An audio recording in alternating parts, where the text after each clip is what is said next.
India. India. Go. I.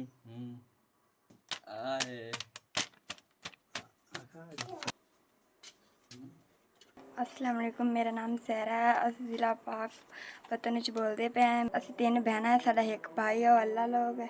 उनके दिमाग दा मसला है ते मेरा अब्बू दिहाड़ी करदा है ते दिन दा 300-400 लैंदा। ओह् इंदा इलाज ते लग जांदा है ते असीं इंदा इलाज करते अक्के पे हैं। इंदे दिमाग दा मसला है।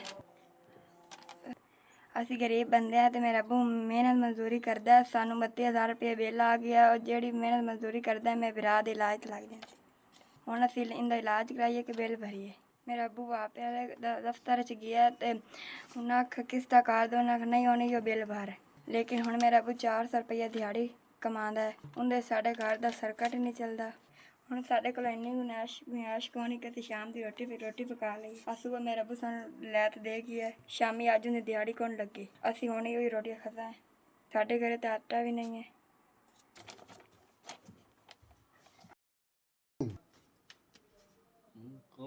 Going.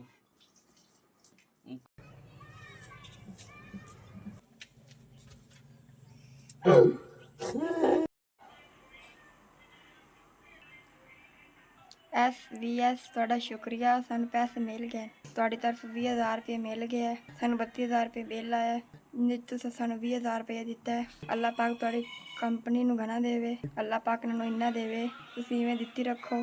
ਅਸੀਂ ਉਹਨਾਂ ਦਾ ਬਿੱਲ ਭਰਸਾ ਹੈ। ਅਸੀਂ ਹੁਣ ਤੁਹਾਨੂੰ ਦੁਆ ਦਿਸਾ ਹੈ। ਮੇਰੇ ਭਰਾ ਦਾ ਦਿਮਾਗ ਦਾ ਮਸਲਾ ਹੈ, ਮੇਰੇ ਨਾਲ ਨਹੀਂ ਖਲੋਤਾ। ਅੱਲਾਹ ਪਾਕ ਤੁਹਾਨੂੰ ਇਸ ਹੀ ਘਣਾ ਦੇਵੇ। SVS ਤੁਸੀਂ ਇਵੇਂ ਗਰੀਬਾਂ ਨੂੰ ਦਿੱਤੀ ਰੱਖੋ। ਤੁਹਾਡਾ 20,000 ਸਾਡੀ ਪਹੁੰਚ ਗਿਆ ਹੈ। ਹੁਣ ਅਸੀਂ ਇਹਦਾ ਬਿੱਲ ਅਦਾ ਕਰਨਾ ਹੈ। ਤੁਹਾਡੀ ਬੜੀ ਮਿਹਰਬਾਨੀ।